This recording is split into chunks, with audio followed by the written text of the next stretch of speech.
Good evening everybody. Welcome to the Programming Guide channel. This is Bhargavi.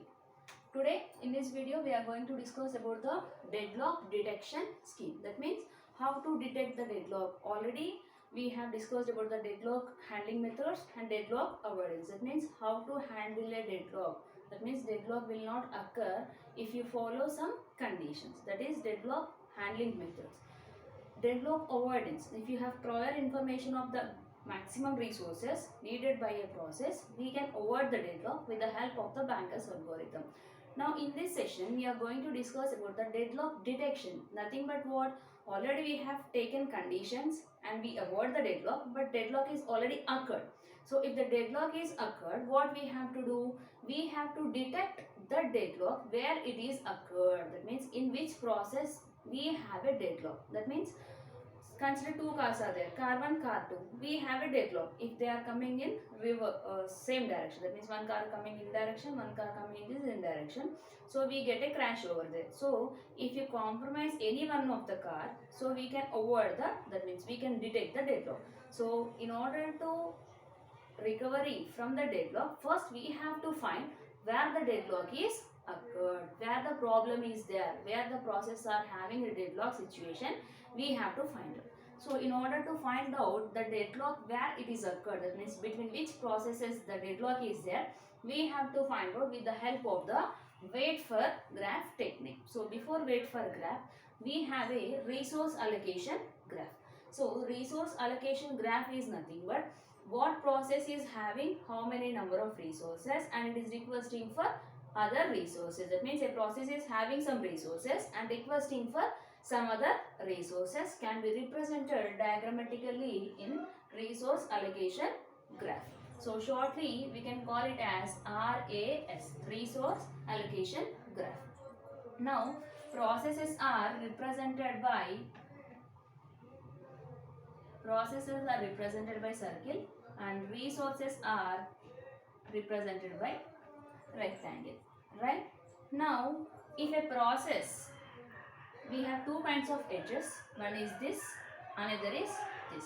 If a process is requesting a resource R, consider Pi is requesting Rj, and if the symbol is like this, if Pi is having Rj, that means here Pi is requesting a resource Rj, and in this case Pi has a resource Rj. This is nothing but requesting, this is nothing but have. That means P1 have Rj resource.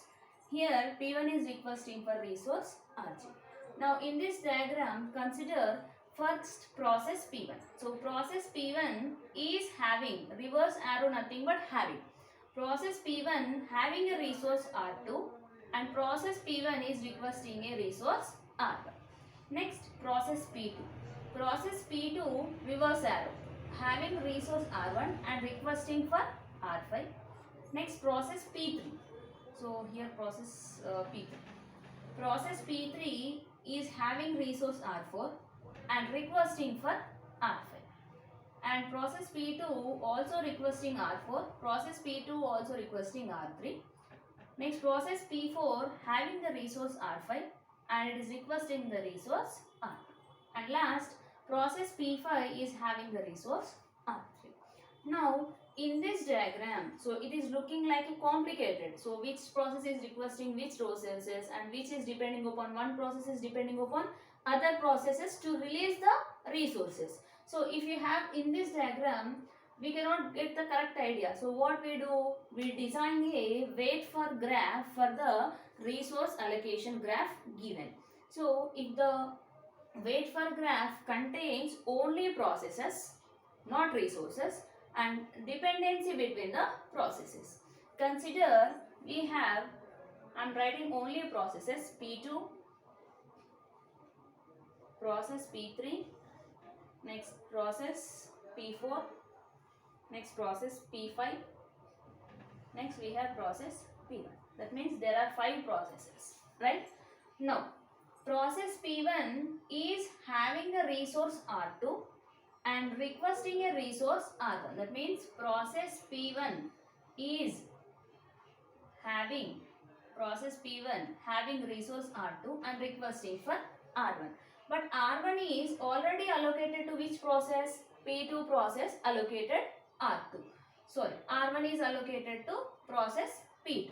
So, if P1 is want R1, it has make a request to the P2 so that P2 release your resources R1 so that I can use it. So that means what? Process P1 is depending upon what? Process P2. So I am representing that in this way. Process P1 is requesting process P2 to release the resources so that P1 can execute the process with the help of the resources R2 as well as with the resources R1. Clear?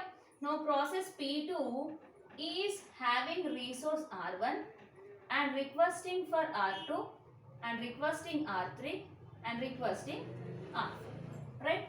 Now it is requesting what? R5. So R5 is handed by, so R4 is having by process P4.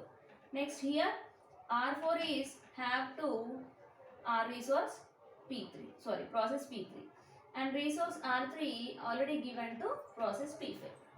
That means whatever the resources required by process P2, R5, R4, R3 already given to process P3, process P4 and process P5. So that means what?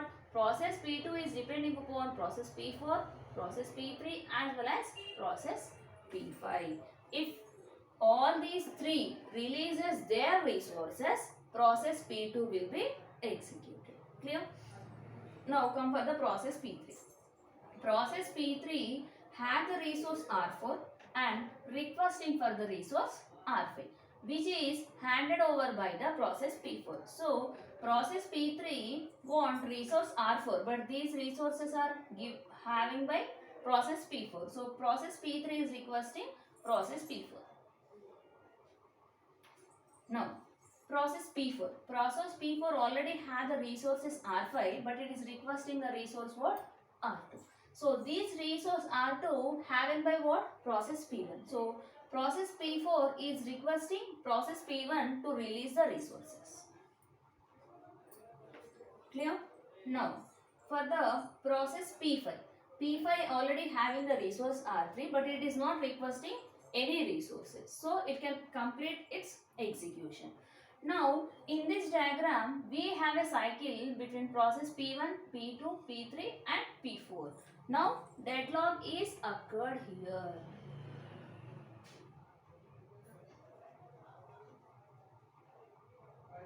Deadlock occurred. If the wait for graph have the cycle, that indicates that deadlock is occurred. Now the deadlock is occurred between which processes?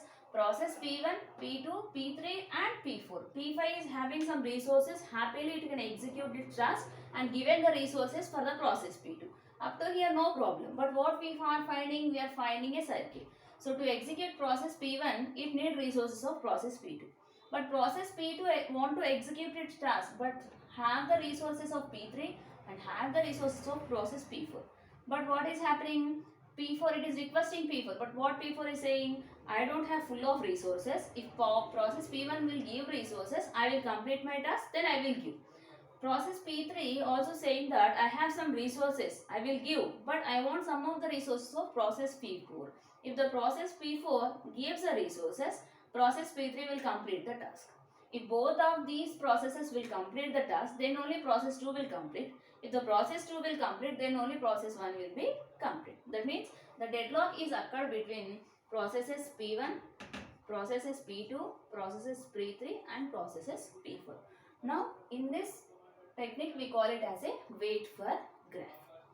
That means if the deadlock detection is nothing but resource allocation graph will be given at a time t. So with the help of that we will draw the wait for graph. If the given wait for graph is having a cycle, then the deadlock is occurred. With the help of the cycle representation, we can know that, we can detect that the deadlock is occurred between which processes. So this concept we call it as a deadlock detection scheme. Now the resource allocation graph is of two types, with the single resource instances, with the multiple instances. That means one CPU we have, one keyboard we have, one mouse we have, but keyboards we can have any numbers, mouses we can have any numbers for a system. That means if you have having only one keyboard, one system, then there may be a chance of occurrence of a deadlock. If you have multiple keyboards, multiple mouses, then there will be not a chance of occurrence of a deadlock. So we'll make a video on complete single resource allocation graph later. Thank you. If you like this video, please share and subscribe to my channel. Thank you.